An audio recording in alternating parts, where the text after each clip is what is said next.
¿Grabando? Sí. Bien. Ujú. Entonces, nos habíamos quedado en este análisis del texto que les dejé en la red sobre el posmodernismo y las dificultades que hay para poder establecer definiciones en relación al mismo concepto, si es un tema temporal, si es un tema ideológico, cuáles son las características de la época, o al menos de la corriente que se da en el siglo XX y que se manifestaron desde las vanguardias hacia adelante con estas rupturas. Las rupturas tanto de estilo, de técnica, de temática, la visual, en donde empezaron a aparecer también voces que no corresponden a esta clase dominante, sino voces que vienen desde los marginados. Bien, ahora, yo les había dejado unas preguntas como el día, ¿cuándo fue? El El miércoles. día Y el miércoles, miércoles. sí, Ujú. empecé a sentir medio maluco en la tarde. Sí, Eh, profe. sí, cosas que, no sé, días que uno amanece y como que te empieza a doler el cuerpo de un minuto para otro y lo único que uno quiere es Mm. hacerse bolita nomás. Eh, bueno, les Ah, se dejé, había hecho tres preguntas. sí, les dejé tres La, preguntas. la primera decía qué es la literatura latinoamericana, Ujú. y había visto que era todo tipo de lengua, o sea, todo tipo de literatura que tuviera como de base la lengua el latín. ¿Ya? Y la otra pregunta que es, claro, y esta se centraba, ¿cierto?, en América Latina como países de Centroamérica, Sudamérica. También se incluía el portugués y no sé qué otro idioma más salía igual.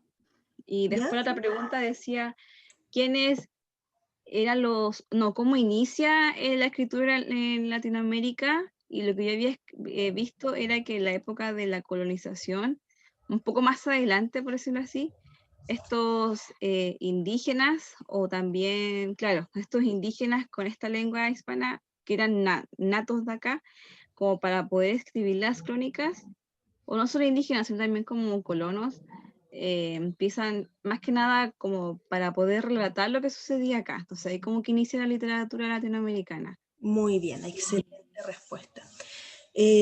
Bien, muchas veces nos quedamos con lo que aparece acá, que del siglo XX, de los autores más representativos, que es cuando nosotros dejamos de seguir las corrientes europeas y aparece este boom, esta gran generación, pero las voces latinoamericanas tienen una raíz mucho más profunda, que empiezan desde los relatos orales, es decir, desde las tradiciones indígenas. Obviamente muchas de estas tradiciones indígenas se perdieron a causa de la colonización, el sincretismo cultural, Ujú. sabemos bien que muchos códices, por ejemplo, los códices aztecas se perdieron, fueron destruidos porque se entendía que si bien no era una escritura, sino más bien era una utilización iconográfica del relato, eh, el relato da fuerza porque implica la historia de un pueblo. Entonces Cortés se dio cuenta de esto y destruyó sus dioses, sus placas, todo.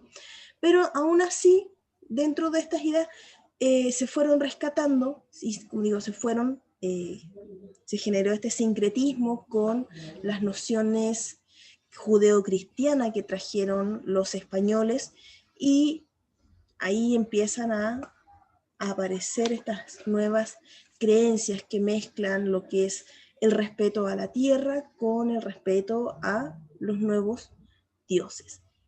Ahora, Ujú. de registro escrito, lo que tú bien me mencionas, es Ujú. con los colonizadores, es decir, con los primeros cronistas. El primer registro que vamos a tener son las cartas de Cristóbal Colón, el diario, Claro. famoso diario de Cristóbal Colón. Eh, si nosotros nos ponemos a revisar, nos vamos a encontrar con una primera descripción de la geografía, con las expectativas, cómo es la naturaleza, pero Cristóbal Colón igual estaba persiguiendo un fin cristiano. De hecho, si no me equivoco, él estaba buscando el paraíso terrenal. en América, y al ver tanta naturaleza, tanta abundancia, pensó que lo había descubierto bueno, y se orienta hacia ello. Como digo, Colón no venía con una intención colonizadora en una primera instancia, sino que venía simplemente a hacer negocios. Él Claro, a la India. una Ahora, campaña de conquista. exacto, una vez que se descubre que esto no son las Indias, que nos corresponde, ya empiezan a llegar nuevos exploradores, y entre estos tenemos a Hernán Cortés y las famosas cartas de relación, que son cartas en donde Cortés va narrando su experiencia, quiénes son las personas que encuentra, su descripción va hacia lo, ¿cómo se puede decir? Lo estratégico. Él tiene una mente militar, él no tiene la mente de mercader, tiene una mente militar, y eso también nos ayuda a nosotros a entender cómo fue estas civilizaciones eh, norteamericanas, porque eran aztecas, ¿no? Estamos hablando de Norteamérica, estas civilizaciones grandes, sus estructuras, entendió a la población, logró hacer también tratos con otros indígenas que estaban siendo dominados así que haciendo alianzas, y obtiene el poder. Y por mucho tiempo, las relaciones que se van a ir enviando no van a ser en relación a conocer al otro, es decir, hay un libro que nos hicieron leer y que es muy interesante, que es de Svetan Todorov. Ay, ¿cómo se llama el libro? Es la visión del otro, algo así, la voz del otro, se me fue el título. Pero es interesante porque hace un análisis semiótico de Colón, de Cortés, de Bartolomé de las Casas, de estos tres autores, en relación a cómo se entiende al indígena y cómo éste se va a plasmar en las letras. ¿Cuál es la simbolización? Como digo, Cristóbal Colón se va desde una perspectiva de la naturaleza, de las riquezas, mercader. Hernán Cortés ve al indígena como una estrategia, no como un ser humano. Todavía no se le ve como una persona, sino como, ya, a este es así, así que lo puedo dominar de esta manera, o Claro. puedo plantear tal cosa. Y como digo, muchas de las relaciones van a seguir esa tendencia netamente descriptiva de lo que es posible explotar, de cuáles son las dificultades del terreno, dónde hay tal cosa, pero no toma al indígena, sino hasta Bartolomé de las Casas. Bartolomé de las Casas, como bien sabemos, primero fue la fuerza militar entre comillas, porque sabemos que aquí mandaron esencialmente personas, bueno, ladrones, exprisioneros, etc. No llegó la creme de la creme a América, pero también está esto de la imposición cultural, y se trae a los frailes, a los jesuitas, esencialmente. Y entre ellos está Bartolomé de las Casas, que me perdone si me equivoqué de orden. Y él es uno de los primeros cronistas, pero que empieza a analizar no al indígena como un recurso, sino como ser humano. Y se nos entregan descripciones ya más gráficas de los daños que se estaban realizando. Él es crítico en relación a al accionar que tenían los españoles, cómo ellos trataban a los pueblos originarios. De hecho, él fue uno de los grandes defensores. Posteriormente, con esto de la mixtura de lo, como digo, entre españoles e indígenas, van a ser mucho más adelante el Inca Garcilaso de la Vega, que va a ser el primer cronista americano, porque solamente habíamos tenido cronistas extranjeros, italiano, Colón, genovés, españoles, y ahora digo, uno netamente local. Y podemos ver esta historia previa a la llegada del español. ¿Cuáles eran las creencias? Él recoge mucho, como él es tanto español como indígena, puede acceder a las historias de su gente y las plasma. Entonces, eso es interesante porque ya no vamos a tener esta visión de, mire, nosotros llegamos y aquí habían unas cuantas personas medio desnudas, que no sé cómo sobrevivieron, pero tenían mucho oro pero igual son salvajes. Tienen una civilización, pero son salvajes. No, él dice no, antes del español había una estructura, había creencia, había religión, había un orden. Y nos hace ver, bueno, al indígena ya no es esta criatura salvaje, sino como civilizado, que esencialmente lo era, ¿no? Lo era, tenía su, Claro. o su Dentro de su estructura social, contexto tenía su jerarquía y obvio. todo. Claro, es decir, eran civilizados, solamente que no tenían los mismos avances Avance. técnicos, pero sí habían otros avances, avances científicos que en Europa ni siquiera se veían. Tenían otras costumbres, por ejemplo, en relación al baño, a la astronomía, a las matemáticas, contabilidad, cosa que, bueno, los famosos quipu, que son técnicas que en Europa no se manejaban y acá también habían técnicas, o sea, acá no habían técnicas que sí ellos trajeron. Pero bueno, lamentablemente la historia por mucho tiempo jugó hacia el favor del europeo, mostrándolos como prácticamente estos salvadores. Un choque de dos culturas que lamentablemente tuvo un mal desenlace por, bueno, prejuicios de la época. Claro. Bien, entonces esto va a ser como las primeras bases escritas, recopilables de lo que va a ser la literatura latinoamericana. Ahora, va a aparecer la famosa araucana, que es nuestra épica. Y eso, bueno, resulta interesante por el hecho de que la araucana va a representar este fragor al pueblo. Ahí llegó Bárbara. Ah, sí, sí, me dijo. Se había quedado dormida. Un cafecito. En la historia, no hicieron Mm. leer un libro igual que ¿Ya? había claro, como un jesuita, ¿Mm? que él, claro, de su perspectiva narraba como que eran salvadores de personas, que las personas eh, sufrían, pero era porque su contexto o su avance era poca y que es como que el Imperio Español se esforzaba por colonizarlos, como que siempre se ponían como los buenos. Sí, pues. Y después leímos un texto más adelante de un jesuita igual, pero que narra lo que dice el indígena, y claro, es todo lo contrario, o sea, que ellos, claro, tenían que irse a estos centros porque era el único lado donde no los explotaban tanto, como que, y Claro. que vivieron enfermedades y narraba como otra parte de la historia, entonces Sí. fue súper bueno. Sí, Me acuerdo.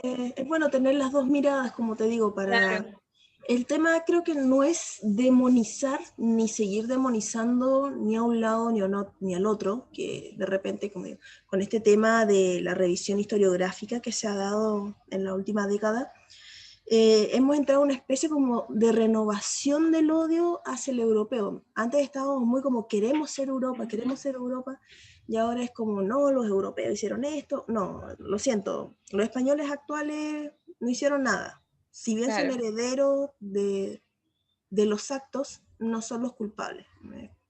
Ahora, tampoco podemos romantizarlo, es decir, no creo que sea lo Como que, adecuado estar claro, diciendo, que no, no pasó nada.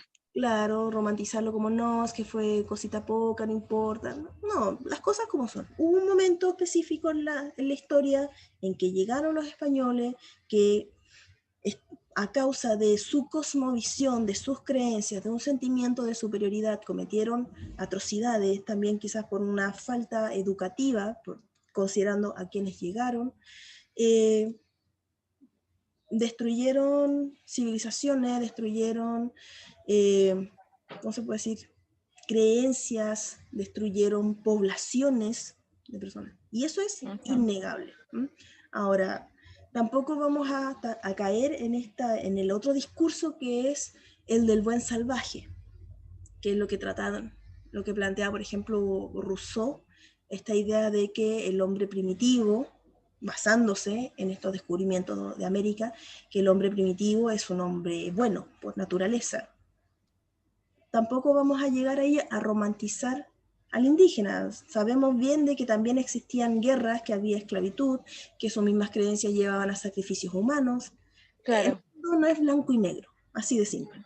Ahora, lo interesante, como te digo, de la épica o de la araucana, es que se deja esa visión que tú recién me mencionabas, eso de, pucha, yo, pobrecito español, que no, yo no hago nada acá, no, sino que se toma en cuenta el valor, ¿ah?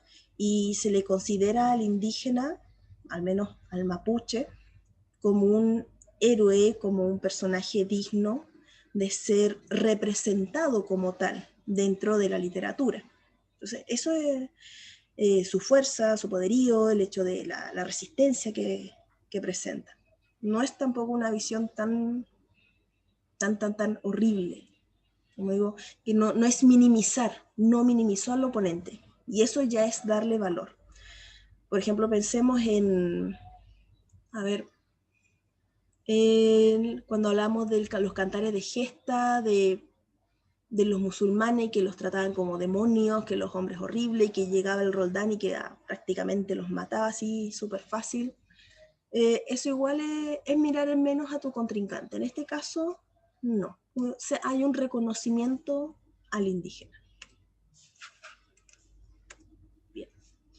Ahora, tenemos que considerar igual que la literatura en Latinoamérica no se desarrolló de gran manera por bastante tiempo, porque obviamente los intereses eran otros, no andaban pendientes de andar trayendo poetas y literatos a estas tierras, por lo que va a haber un periodo de baja producción, se va a dar más con lo que le decía con los poetas místicos, allá por en las grandes ciudades como en México, en Chile no tanto, pero la producción no es tanta. Ahora, cuando ya empezamos a entrar en estos periodos del 1800, que es las revoluciones que se dieron en Latinoamérica, que fueron, como sabemos bien, fueron inspiradas por la Revolución Francesa, lo que aparecían acá eran más que nada algunos cuentos breves, boletines, pasquines, pero tampoco era un gran desarrollo literario. No es hasta más adelante, cuando ya eh, a ver, sí, ya consolidados quizás estos movimientos, igual cerca del 1800, que aparece este criollismo en donde se trata de representar la cultura o las tradiciones locales. Pensemos en Doña Bárbara, pensemos en, ¿cómo se llama este? El chileno, se me fue el nombre. Uno que hicieron una telenovela, como, que es bien costumbrista. Está Alberto Blesgana, el autor. Es Blesgana. Alberto Blesgana escribió el... Ah, ¿cómo se llama? Tiene un par de novelas. ¿De qué trata la novela, profe? Claro, ¿de qué trata? Es que es un joven que, si no me equivoco, también está estudiando leyes, está tratando de insertarse en la sociedad, bueno, un poquito más en la élite. Es muy... ¿No? Martín, ese mismo. Ese mismo. Ahí tenemos un poco de criollismo, insisto, es más un reflejo de las costumbres de la época que otra cosa. ¿Mm? Bien, dice, se relaciona con otros movimientos literarios de épocas cercanas, como el americanismo romántico y el indigenismo, pero se diferencia de ellos ya que no solo se concentra en individuos, sino también en los paisajes y en el contexto social moderno que los excluye. Tenemos también a Uslar Pietri, si no me equivoco, las lanzas coloradas, tenemos a lo que decía recién, Don Segundo Sombra, sí, Biollismo, María de Jorge Isaacs, que van a representar esta realidad latinoamericana y que son como novelas más calmadas, que se centran en las costumbres, en los ambientes, de repente hay esta descripción entre el hombre y la naturaleza. Luego se va a dar acá, ya en el siglo XIX, nuevamente, el indigenismo. ¿Qué quiere decir? Ya no nos vamos a centrar en las ciudades o en las élites, sino que vamos a volver un poquito a las raíces. Un ejemplo muy notable es Ciro Alegría. Ciro Alegría con Los perros hambrientos, por ejemplo, que ellos van a centrar su temática en los problemas de estos marginados, porque, seamos sinceros, todo este proceso, de colonización, proceso de independización, de desarrollo, dejó de lado al indígena, lo dejó como un ser marginal. Y la literatura trata de rescatar nuevamente sus problemáticas a través de estas tendencias que sería el indigenismo. Dice, plasma las preocupaciones sociales acerca de la situación del indígena. Tiene antecedentes en el siglo XIX, pero las obras fundacionales son del siglo XX. Cito, es lento, el proceso acá de escritura no se va a dar tan copioso, al menos por estas primeras etapas, como en Europa. Sí, lo que se va a dar en el siglo XIX, siglo XX, ahí sí se va a empezar a producir mucha más literatura. Comienza ahí también costumbres, tradiciones, creencias, formas de vida, y surge en Bolivia, Perú y Ecuador. Bien. Ahora, ya en el siglo XX, donde vamos a ver una mayor producción artística, insisto, no es que no haya antes, hay, pero va a estar muy marcado por las tendencias europeas. Va a estar muy marcado por lo que allá se esté generando, por las ideas, por ejemplo, lo que decía recién, el tema del romanticismo europeo llega acá en el sí, allá están a finales del siglo XVIII, 1700, acá se empieza a exponer en el 1800, se refleja con estos panfletos, con historias de valor, porque estamos más centrados en lo que es la independización, los movimientos independentistas. Ya recién en el siglo XIX, siglo XX es cuando Latinoamérica tiene cierta estabilidad. Y estos son los que me interesan más, que son el tema del realismo mágico y el real maravilloso, porque es típico, es típico dentro de del currículum tratarlos un poco, y para nosotros también saberlo. Realismo mágico, como dice ahí. Plasma un nuevo realismo en donde tiene cabida la fantasía, lo mágico o milagroso, lo onírico y el misterio. Se aleja de la concepción simplista de que solo lo lógico, lo observable y medible es real. Postulan la existencia de otra realidad que coincide con los presupuestos de la cultura indígena. Bien, aquí ya estamos hablando de Borges, de Miguel Ángel Asturias, de Gabriel García Márquez. Vamos a entrar también, bueno, y se va a mantener hasta ahora con, ¿cómo se llama esta autora de Chocolate Caliente? Ay, no sé, profe, pero ¿cómo sería, por ejemplo, un texto realismo mágico? En el realismo mágico Ujú. podemos ver 100 cosas... años de soledad, ¿no, profe? Sí, 100 años de soledad es como ¿cómo puedo decir? Es una de las obras cúlmines del realismo mágico, donde está también... Isabel Allende. Isabel Allende también tiene mucho de realismo mágico, sobre todo en la obra de La Casa de los Espíritus. No sé si la han leído o han visto la película. No, profe. ¿No? Hay una No he película. leído nada, qué rabia. Siento que no he leído nada. Hay una película que, ese lo leí cuando era chica y sinceramente no lo entendí muy bien, pero me acuerdo esencialmente del Rosa, la del pelo verde. Una mujer hermosísima que tiene su pelo verde. Y todos sabemos que eso es distinto, pero nadie tampoco se asombra, es decir, no es que la hagan sentir un paria en relación a ello. Suceden cosas extrañas. La naturaleza confabula para que eso también suceda. Está Alejo Carpentier. Alejo Carpentier es como uno de los fundamentales dentro del realismo mágico No es directamente, no lo es, pero sí se empiezan a notar esos cambios porque habla mucho de la naturaleza y de cómo esta influye, cómo cambian los caminos. No sé, es como llegar de repente a un pueblo en la nada. Tú te metes a la selva, llegas a un pueblo en la nada, vives con ello, después te vas y a pesar de que has marcado el camino para volver, todo desaparece. Es decir, si tú te vas, la misma naturaleza no te deja regresar, si no me equivoco, deben ser los pasos perdidos de Alejo Carpentier. Y claro, y cuando lo intenta, sube, si no me equivoco, se van en el bote, el agua sube, la misma naturaleza te rechaza y hace perder cualquier marca que haya dejado. En el realismo mágico hay una mayor mezcla de naturaleza, ¿ya? Hay una que es muy buena, que es Pedro Páramo.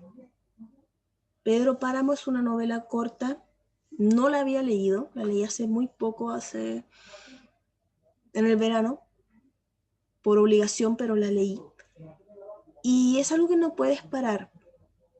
Voy a buscar un fragmento porque refleja muy bien esta mezcla, insisto, de las cosas extrañas que nos suceden, que es muy propio del latino.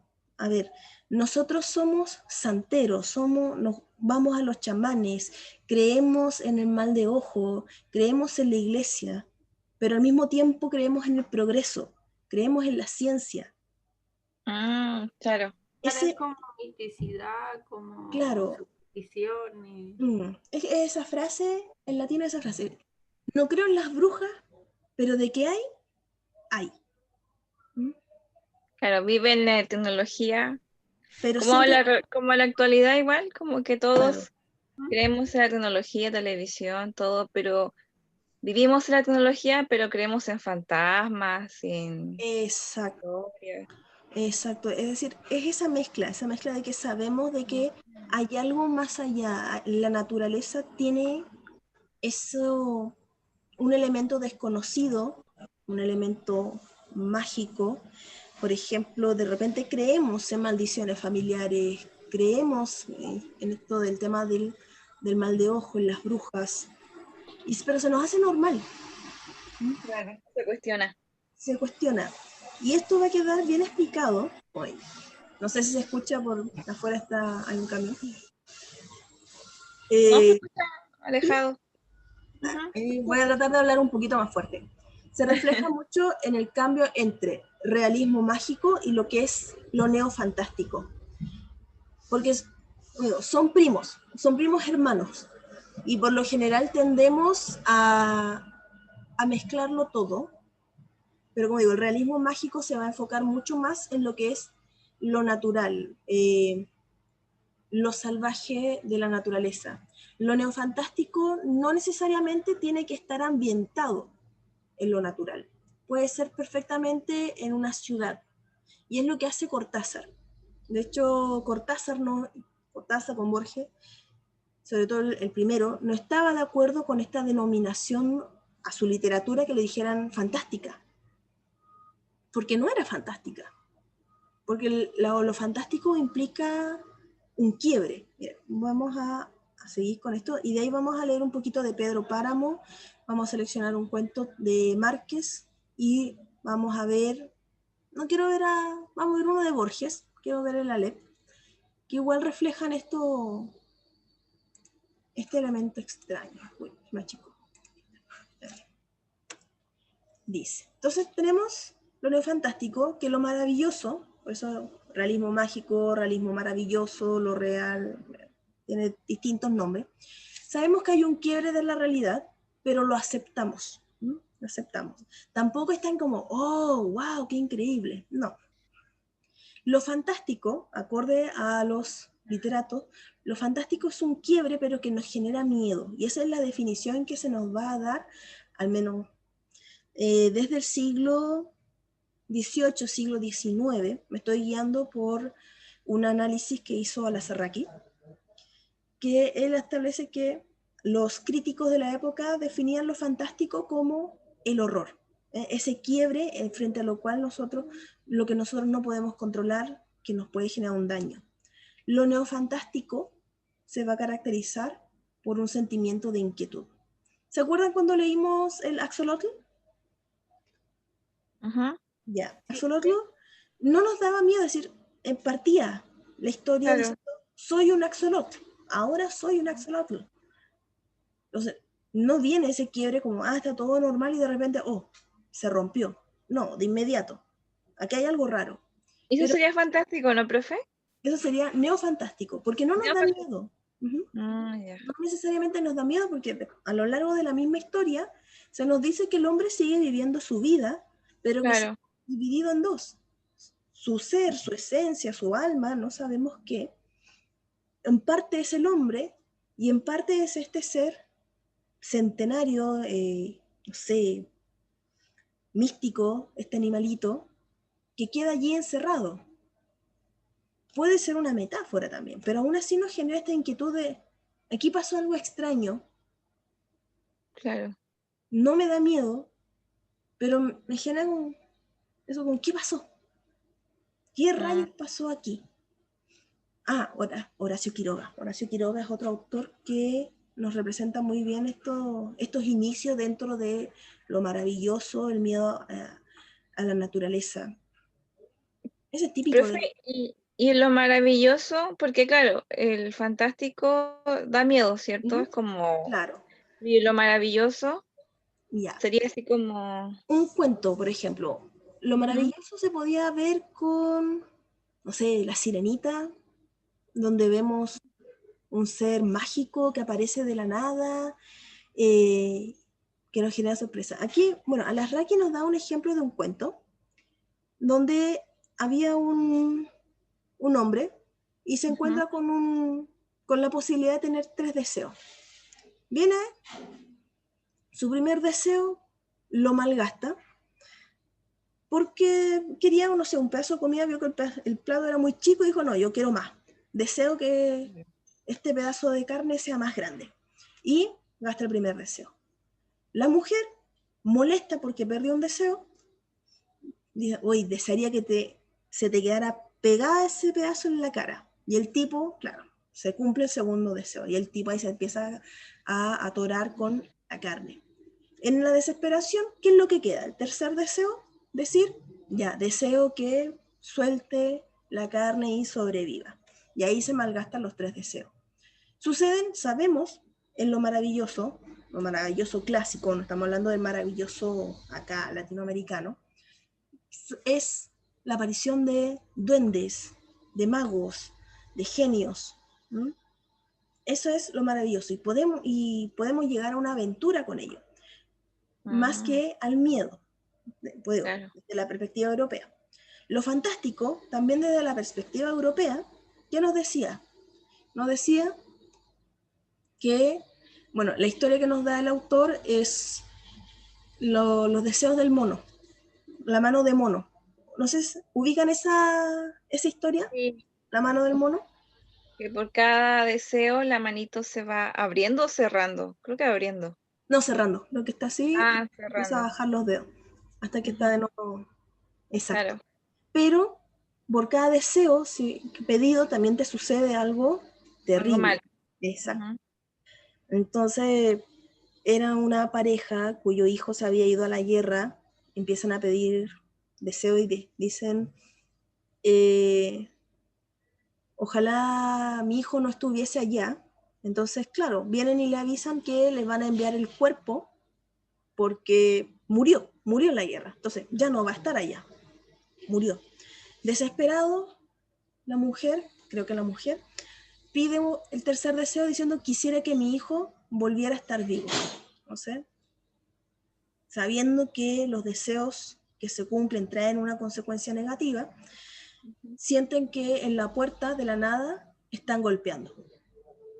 No sé, ¿qué es lo que se asume? Que él volvió, el hijo está vivo, pero considerando la mano de mono, ¿Un fantasma? puede ser que sea un fantasma o que puede ser el cadáver resucitado, es decir, llegue un zombie. a la casa. Entonces, sabemos que lo que está al otro lado de la puerta no es algo bueno. No es algo con lo que nosotros queremos enfrentarnos. Eso es antinatura, porque rompe con la realidad igual que lo maravilloso, pero no es una aventura. No es algo que pueda ser algo positivo, ¿no? Nos da miedo. Lo fantástico es lo que se da en el romanticismo, por ejemplo, los vampiros, Drácula. Ah, ya, claro. Entonces, ¿qué es lo que sucede para el crítico europeo con la nueva literatura latinoamericana? Ve que hay algo, ve que hay una ruptura con la realidad, pero no es esta ruptura tajante. No es esta ruptura de se abrió un portal, apareció un mago o hay espíritus. No, es algo que simplemente de a poco va avanzando. De a poco nos va envolviendo este mundo en hechos extraños. Y ese proceso es tan lento, al menos en lo real maravilloso, que se termina aceptando. Entonces, existe esto. No es un golpe. Porque nosotros convivimos, insisto, en el tema de las creencias, las cosmovisiones indígenas, nos han hecho convivir con esa sensación de que la naturaleza está viva, de que la naturaleza, pensemos acá la Pachamama, ¿m? La tierra está viva, la tierra tiene espíritu. En el sur, si no me equivoco, los árboles también, o los bosques también tienen sus espíritus protectores. Es normal. Ahora, todo ese, nuevamente, y eso, la narración va saliendo de estos campos, que es lo que veíamos en el indigenismo, veíamos en el criollismo, se desarrolla mucho, por ejemplo, el gaucho, en una primera etapa. La historia va a estar siempre afuera. El Real Maravilloso toma eso afuera y lo hace un micromundo. Luego, el desarrollo de las ciudades, porque durante el siglo XX Latinoamérica tuvo un muy buen desarrollo, va a hacer que las historias se trasladen ya no de estos pequeños pueblos, sino a la ciudad. Y ahí es donde van a ver esta mezcolanza entre historias de las grandes capitales e historias de pueblos pequeños. Pero, ¿qué pasa? ¿Qué pasa con las grandes capitales? Las capitales no se caracterizan por la naturaleza. No, pues. No, pero sigue estando esa idea de que hay un quiebre, esa sensación de inquietud, no de que necesariamente vaya a pasar algo malo, pero de que sí ha pasado algo que es extraño. No sabemos definirlo, probablemente, pero ahí está. Hay algo, hay una realidad que no es que se haya roto, no es que el mundo, que de repente haya aparecido algo mágico, sino que eso siempre estaba, solamente que nosotros recién lo estamos descubriendo. Esa es la diferencia. Recién nos estamos dando cuenta. Cortázar, Borges se le da muy bien. Acá dice, vamos a leer lo que aparece acá. Dice, vamos a tratar brevemente cada uno de estos elementos. Por su visión, porque si lo fantástico asume la solidez del mundo real, como digo, lo fantástico es, el mundo es así. En el mundo no hay zombies, en el mundo no hay vampiros. Hasta que de repente se nos dice, no, espera, sí hay. Aunque para poder mejor devastarlo, como decía Calois, lo neofantástico asume el mundo real como una máscara. Lo que le decía recién, ¿ah? No es que esto no exista, sino que recién lo estamos descubriendo. Como un tapujo que oculta una segunda realidad que es el verdadero destinatario de la narración neofantástica. La primera se propone abrir una fisura o rajadura en una superficie sólida e inmutable. Para la segunda, en cambio, la realidad es, como decía Johnny Carter en El Perseguidor, una esponja, un queso gruyère, una superficie llena de agujeros como un colador, y desde cuyos orificios se podía atisbar, como en un fogonazo, esa otra realidad. Borges lo dice de otra manera. Su ensayo, Avatares de la Tortuga, concluye con la siguiente reflexión. Nosotros hemos soñado el mundo. Lo hemos soñado resistente, misterioso, visible, ubicuo en el espacio y firme en el tiempo. Pero hemos consentido en su arquitectura tenues y eternos intersticios de sinrazón para saber que es falso. Gran parte de la obra de Borges se nutre de esas paradojas que, como la de Zenón de Elea, son intersticios sin razón, momentos de insomnio del sueño de la razón. Uy, de Borges hay mucho para leer en eso. Se me viene a la mente los círculos y se me viene la LEP. Está también, uy, hay varios. La biblioteca de Babel, hay muchos. Ah, no, quedamos hasta acá. Entonces, eso es lo que se nos plantea. Quiero buscar, como le decía, un poco lo de Pedro Páramo. No sé si encontrará quizás algún resumen a modo de video, porque es novela, pero si la pueden leer, háganlo. Es una lectura muy rápida, al menos a mí me agarró. ¿Cómo se llama el profe? Pedro Páramo. Pedro Páramo. De Juan Rulfo.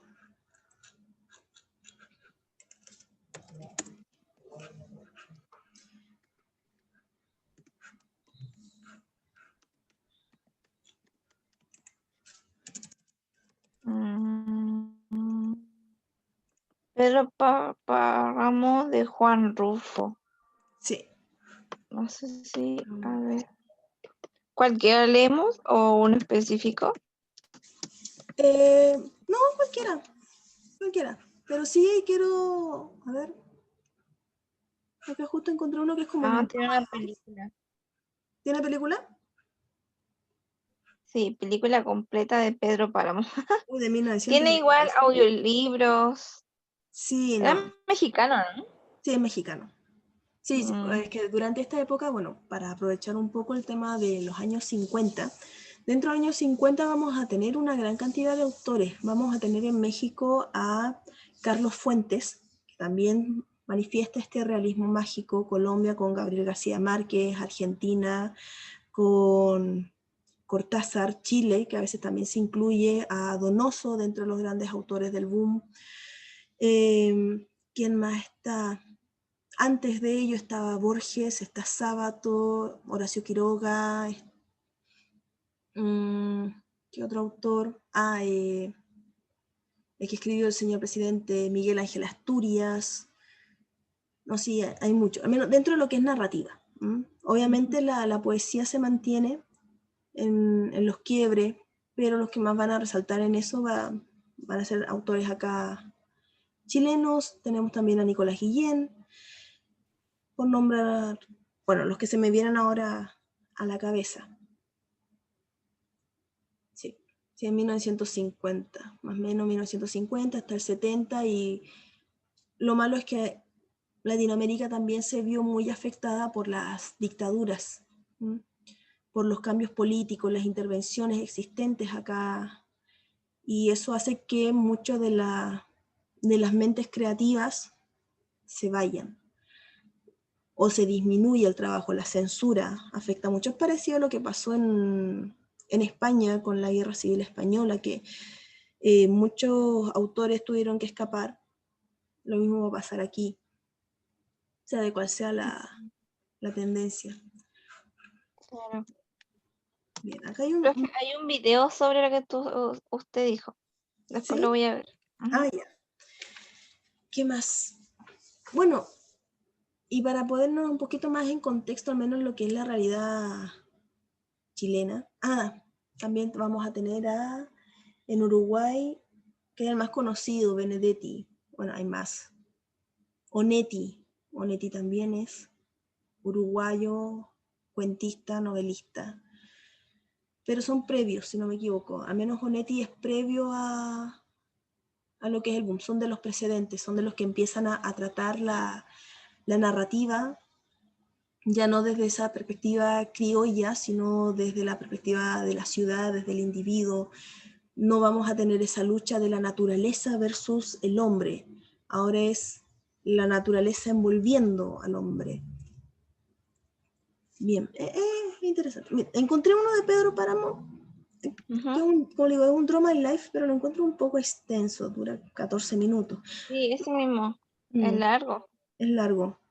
Pero vamos a ver hasta una parte nomás, solamente para entender cómo se va dando este proceso que abarca desde lo un inicio muy racional, que es Pedro Páramo que viaja buscando a su padre. Profe, más abajo hay un video corto. Dice Pedro Páramo, Juan Rulfo, resumen corto. 3 minutos. A ver. Pedro Páramo. En YouTube. Resumen corto. No sé si se mira. Creo que lo vi. Uno que está en Videoscribe, Literatubers. Sí, también hay otro que con dibujitos, pero no sé si. Sí, me interesa más que nada entender cómo la historia se va desenvolviendo para ver cómo este estado de anormalidad se va viendo. Bien, vamos a compartir ese entonces, el que me dices tú. Ese era, ¿no? Espera. Ese sigue viendo el PPT. Ahí, ahora sí. Que me equivoqué y puse otra cosa. O sea, terminé la... Ahí. Ahí sí. ¿Ese? Sí, sí. Compartir audio. Ahí sí. Pedro Páramo es una de las novelas más estudiadas de la literatura mexicana. El libro fue escrito en 1955 por uno de los más enigmáticos escritores de nuestra lengua, Juan Rulfo. El autor solo escribió 2 libros memorables. Por este motivo, no era raro que en las entrevistas los reporteros le preguntaran: Maestro Rulfo, ¿por qué no hace más novelas? Y Rulfo contestaba: porque ya se murió la señora que me las contaba. El escritor pertenece a una generación de ruptura y entre otras cosas también fue fotógrafo y guionista de cine. El narrador mexicano se inclinó por la perfección. Sus libros pasarán a la posteridad como clásicos de la literatura mexicana. Su primera obra es El llano en llamas, un libro de cuentos que muestra la condición desigual dejada por la revolución y el ambiente árido, desértico, que transmite a través de un lenguaje seco pero contundente, parco, característico del mexicano de provincia de los años 50. Recordemos que Rulfo es oriundo de Sayula, un municipio de Jalisco. La novela Pedro Páramo se desarrolla en Comala, un pueblito que se encuentra en Colima y colinda con Zapotlán. El inicio es un regalo, una frase inolvidable.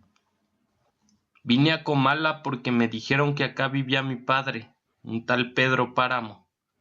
Mi madre me lo dijo, y yo le prometí que vendría a verlo en cuanto ella muriera.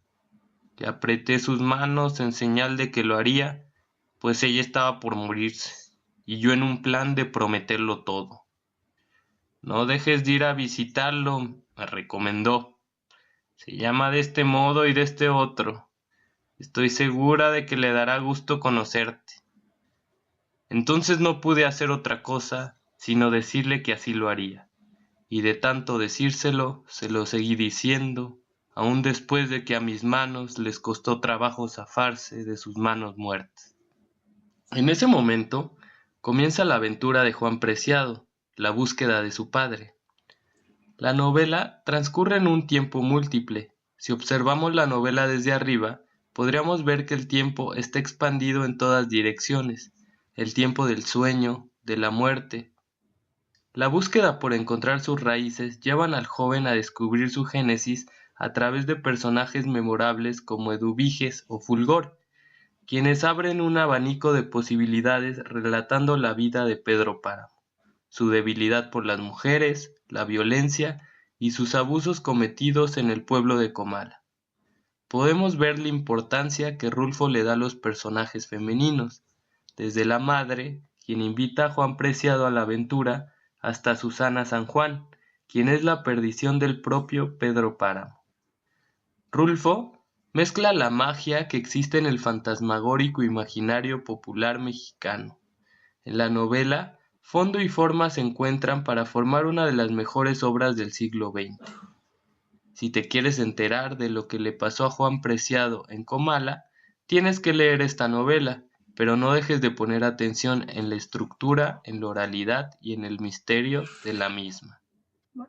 No nos aportó mucho, pero igual vamos a ver el otro, ¿ya? Ya. Lo pongo un poquito breve. Era como más, toma otra característica. Sí, pero Hoy sí en se me Draw My encuentra, Life, Pedro. igual dice algo interesante que es el tema del Sí, tiempo. Sí. Que a ver, se mezcla el tiempo onírico y el tiempo real. Sí, de hecho de repente uno no sabe si el autor, o sea, nuestro personaje está soñando o está de día, si es de noche. Hay una mezcolanza y eso podemos ver o nos podemos dar cuenta en esa mezcla de este pueblo medio abandonado, en donde solamente están los recuerdos de los muertos, y eso es lo que empieza a afectarle a él. Pedro Páramo de Juan Rulfo. Vamos a ver esto. La historia comienza con Juan Preciado explicando por qué está en el pueblo de Comala. Está en busca de su padre, Pedro Páramo, pues le prometió a su madre que lo buscaría después de que ella muriera. Exígele lo nuestro, el olvido en que nos tuvo, cóbraselo caro. Juan viaja por el desierto y se encuentra con un arriero que va también a Comala. En el viaje descubre que el arriero también es hijo de Pedro Páramo. Por un momento Juan recuerda las palabras de su madre describiendo Comala como un pueblo verde con vida, pero en cuanto llegan al lugar, Juan se encuentra con un pueblo completamente distinto. El arriero le responde que eso es verdad, el pueblo no parece abandonado porque realmente lo está. Cuando Juan le pregunta sobre Pedro Páramo, el arriero le responde que murió hace años. El arriero le dijo que se llamaba Abundio, y Juan le preguntó dónde podría buscar alojamiento en el pueblo. Abundio le respondió que buscara a doña Eduviges, si es que ella seguía con vida, y que además le dijera que iba de parte de él. Sorprendido, Juan entra en el pueblo, caminando por las calles empedradas y aguantando el terrible calor de agosto. De repente vio a una mujer cruzando por la calle que desapareció en un segundo como si no hubiera existido. Él le preguntó dónde vivía doña Eduviges y la mujer le señaló el camino. Doña Eduviges recibió a Juan en su casa y a él le pareció que ella ya lo había estado esperando. Mientras le mostraba su habitación, le dijo que conocía a su madre, Dolores, y que de hecho le había dicho que él llegaría ese mismo día. Juan no podía comprender lo que le estaba diciendo, porque su madre había muerto una semana antes. Doña Eduviges le continuó diciendo que ella y su madre habían hecho la promesa de morir juntas, y le preguntó si en algún momento su madre le había hablado sobre ella, a lo que Juan respondió que no. Antes de irse a dormir, doña Eduviges le dijo que él debió haber sido hijo suyo. Entonces, la novela hace un cambio de narrador. Durante un día lluvioso, un chico parece que lleva mucho tiempo sentado dentro del baño, porque al otro lado de la puerta su madre le dice que salga. El chico no puede dejar de pensar en una chica llamada Susana, hasta que su madre interrumpe su sueño y le ordena ir a ayudar a su abuela con la cosecha de maíz. El chico se dirige a casa de su abuela y descubre que ella ya ha terminado con la cosecha. Es enviado a limpiar el molino, pero al ver que se ha roto, él le sugiere comprar uno nuevo. Su abuela concuerda y lo envía a comprarlo. Se dispone a ir a comprar el molino cuando se encuentra con su madre, que además le encarga un metro de tela negra y aspirina. Sale de casa y a lo lejos lo llaman por su nombre. ¡Pedro! ¡Pedro! Pero el chico no consigue escuchar. Por la noche vuelve a llover y Pedro continúa pensando en Susana mientras observa las gotas de lluvia caer en la ventana. Entonces escucha que un grupo de mujeres termina de rezar y su madre aparece en la puerta. Le pregunta a Pedro por qué no ha ido a rezar y cuando él le responde que se siente triste, es ella la que se pone a llorar. La novela regresa al punto de vista de Juan Preciado y comienza con él diciéndole que Dolores, su madre, nunca le había contado sobre ella y que la primera vez que escuchó su nombre fue cuando el arriero Abundio le dijo que la buscara. A doña Eduviges le sorprende que Juan haya mencionado el nombre de Abundio y le cuenta cómo hace años Abundio quedó sordo y dejó de hablar. Esto confunde a Juan, porque el hombre que conoció conseguía escuchar y hablar bastante bien. Por último, y para aumentar la confusión de Juan, doña Eduviges le dice que debió haber conocido a otro hombre, porque Abundio ya murió. Entonces, doña Eduviges le cuenta la historia de por qué ella pudo haber sido su madre. Le dice... Hasta ahí. ¿Qué ya nos está diciendo la historia? ¿Qué podemos ir captando en torno a lo que está sucediendo con Juan Preciado? O sea, que está como en un pueblo donde pasan cosas que son como paranormales o no son normales. Exacto. Está en un pueblo de solo fantasmas. Ajá. Eso es lo que, bueno, y él se va asumiendo, ¿no? La historia cuando se cambia de narrador, de repente es lo que le está pasando a Juan, de repente va hacia el pasado, pero al final todo esto no son recuerdos de él, sino que estos flashbacks, bueno, racontos realmente, estos racontos son los recuerdos de los muertos de Comala. Y eso va a llevar también a un desenlace bastante fúnebre para nuestro protagonista. Léanlo. Entonces, podemos ir viendo cómo se mezcla lo normal, porque él llega, ve a un arriero, le habla, el ambiente sí te hace sentir, cuando usted lo va leyendo, te hace sentir extrañeza por el hecho de que le dice, era un lugar verde, y ya llegamos a un lugar que no tiene ese verdor, y hay señales o indicios que nos da el autor de muerte. Una mujer que no lo conoce, pero que le dice que sí, que su madre, cómo era posible que su madre le hubiera avisado, considerando la época en que está escrito esto, los medios mucho más lentos, gente obviamente de bajos recursos. ¿Cómo? Entonces, ahí ya se nos va dando esto de la mezcla de lo paranormal, pero no alguien que, de repente apareció un espíritu, o se escuchan cadenas, como es la literatura romántica. Está me acordé del Fantasma de Canterville, de Oscar Wilde, que, claro, si bien el fantasma al final logra liberarse, gracias a una familia que llega a vivir a la mansión, él hace todo este show fantasmagórico, como cumple su condena, sabe de su muerte y se comporta como estos seres terroríficos que uno tiene la noción del fantasma. Acá no, el terror no es inmediato, no es como, vi un muerto, sino como, es tan normal. Claro, que va descubriendo de a poco. Exacto, que se va descubriendo poco a poco, se va desenvolviendo. Insisto, léanlo, se lo recomiendo. Esto es real maravilloso. Esto es la misma naturaleza o la misma espiritualidad de los seres se mezclan con esta naturaleza, con este ambiente árido, y se va transformando y se va mezclando con una realidad que antes era quizás segura, pero tampoco es algo que el protagonista a lo largo de la historia niegue, así como, no, esto no es posible, los monstruos, o esto es tan extraño. Simplemente se va sumergiendo en estos recuerdos que no son de él, encontrándose con estos personajes hasta que ya no logra diferenciar de vivos y muertos. Es muy interesante. Quiero poner uno que es para hacer un poco de diferencia con lo que es lo neofantástico. Vamos a poner pausa. Y me acordé de... le iba a decir el Aleph, pero igual Borges es un poquito largo. Y ya estamos cerca de terminar. A ver.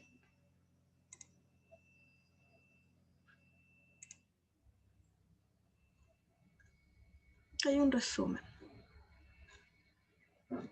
Les voy a leer el resumen, voy a encontrar uno acá, que creo que va a estar un poquito más claro de cómo yo lo explico de repente, que me dejo llevar. ¿Se ve? Dice resumen del cuento Aleph. Sí, profe. Ya.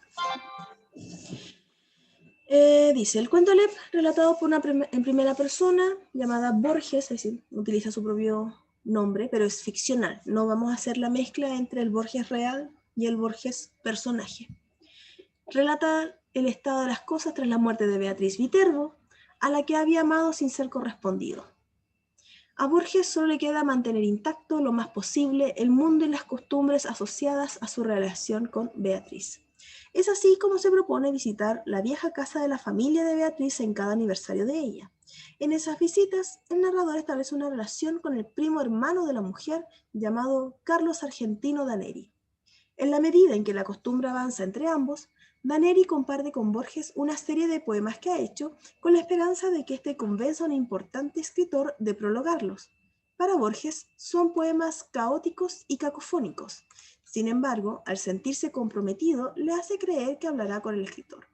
Meses después, Borges recibe una llamada de Daneri que lo cambiará todo. Este le dice que la antigua casa será demolida. Es allí cuando revela su secreto.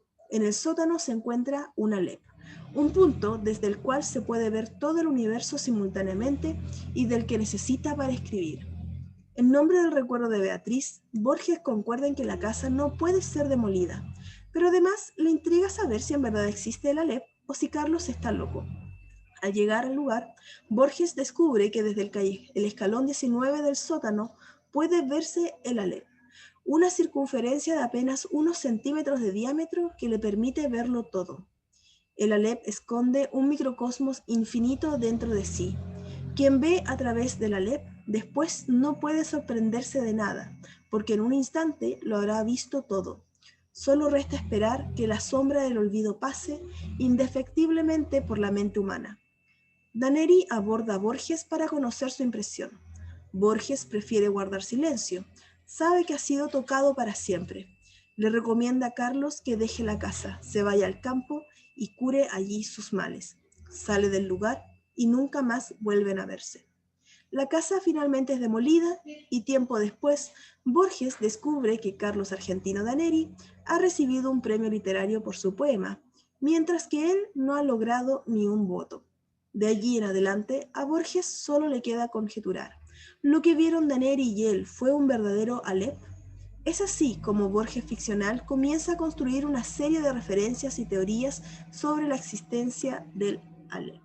Bien. Igual, es una rutina, es un mundo común y corriente, pero que de repente entra esta ruptura, pero que no se pone en duda, simplemente se acepta. ¿Mm? Se acepta y se sigue la normalidad. Y es lo que digo que pasa con el axolotl, que pasa con continuidad de los bosques, mientras que con el Real Maravilloso de García Márquez o de Carlos Fuentes, vemos esta naturaleza de las cosas que lo envuelve todo, que nos va en cierto modo, que convive con nosotros. Nos puede sorprender, pero al final no hacemos algo en contra, sino que simplemente se acepta. Lo decía recién de Isabel Allende, Rosa, la del pelo verde. No es necesariamente un descubrimiento, es algo como, oh, pasó. O que Clara, la hermana menor, tenga poderes psíquicos. Pasa, existe. Tenemos lectores. ¿Sí?